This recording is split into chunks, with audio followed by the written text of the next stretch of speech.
Hey guys, this is Sohinki from Mahalo Games, and this is an educational video on Fight Night Champion for the Xbox 360. For more videos in this series, please visit mahalo.com/FNChampionWT, and if you have any requests, please tweet us at Video Games. As always, don't forget to comment, rate, and subscribe. Wow, what a fight we've had so far. Just a chance to catch our breath as we start round number 4. They've traded knockdowns. Now you have them up 2-1, Teddy. What's your thinking there? My thinking is that the corners, they have indigestion. You know, they're looking for a little Maylock. Seemingly in control, and now maybe out of control after getting hit there. But what you just said, Joe, that is really what's the enemy of his right now is nothing was coming at him. He was winning too easily. And for a minute, he let up. And bang. Must be the punch of the day. Both guys bringing home uppercuts. Good combination punching out of him here. Yeah, exactly. It's kind of like a musical, except right now, I don't think his opponent likes to tone him.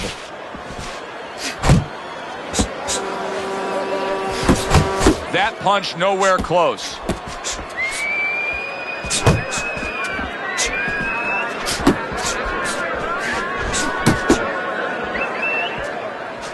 "90 seconds to go in round number 4. You need to keep that head. Good step back counter punch there. Beautiful.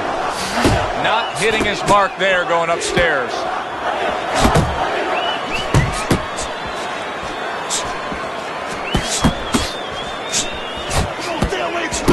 Putting his punches together, landing 2 shots there. You can see he's trying to score up top, but off the mark there.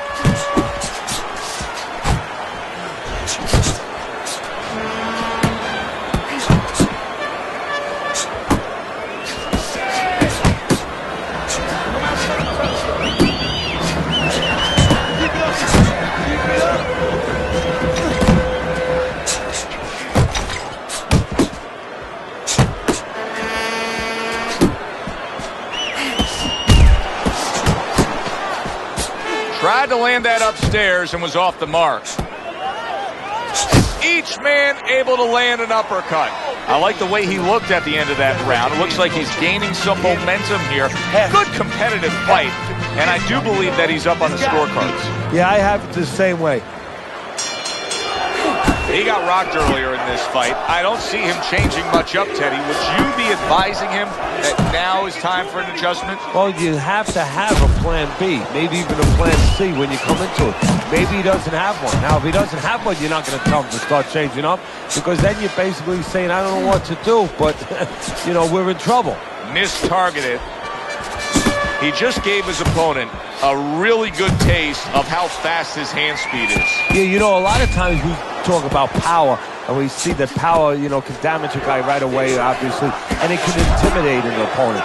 But hand speed can do the same thing, and I think it's intimidating right now to his opponent. He's afraid to let that jab go because he might get countered with one of those lightning right hands.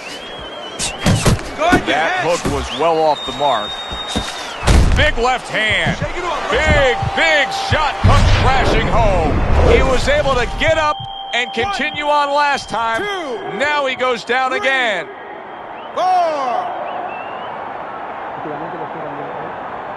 I give him a lot of credit for even getting up from that knockdown, but he's still, and banging away he goes. He goes down from the uppercut.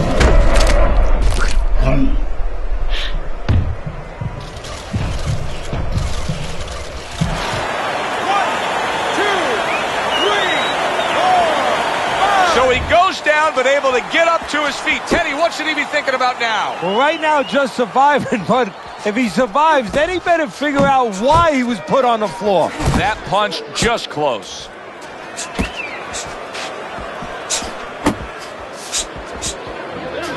Return to sender. He gives him back one of his own.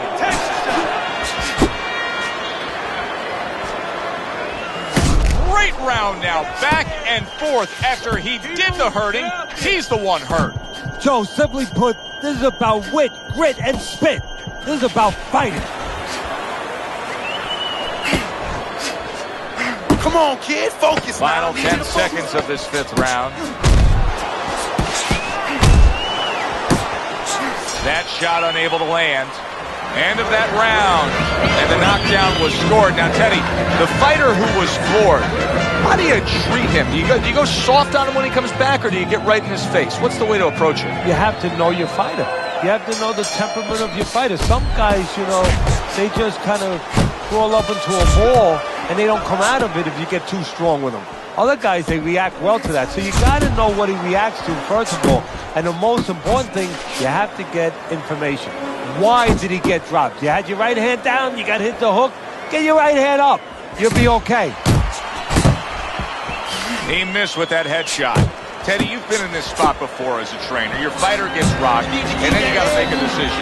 Do we stick with the game plan, the style, the way that we were, or do we make a complete adjustment? Which way do you go? Well, the first thing is, obviously, you make sure the guys are right to send them out there. Then when you send them out there, you better send them out there with something.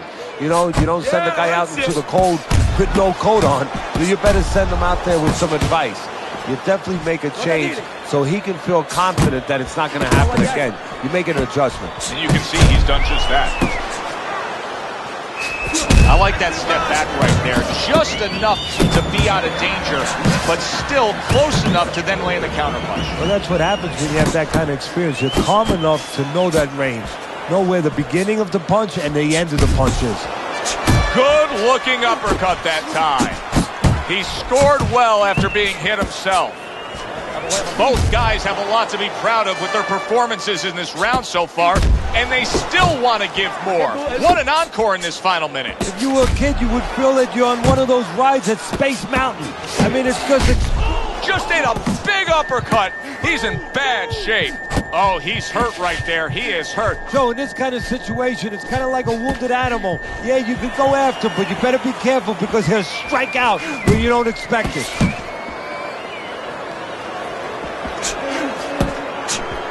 Working our way towards the bell. Last 10 seconds of the sixth. Nice block that time. It was intended to the head. End of the round, a round I do believe that he was able to take. But his opponent is there stride for stride. This is going to be a close fight. Teddy, where do you have him on the scorecards? Is he up? Yeah, I have him slightly ahead. But as you said, very close fight. And the kind of fight where you let up for a moment, you're going to lose it. Good defensive skill. Good looking counter punch.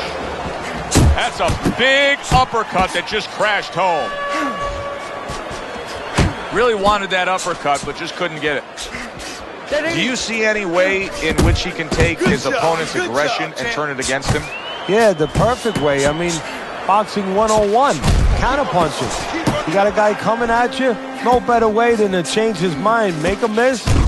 He gets to him with an uppercut. Oh, and yet another big shot comes in. Well, he's been there before, and now he's there again. He got floored. He can't afford to keep going on that floor. You have to wonder when the referee's going to step in now and stop this. 2, 3, 4, 5, 6. So that's it. Unable to rise up and beat the count. A knockout victory. Walked right into that one. Let's make it official. For that, we send it up to our ring announcer.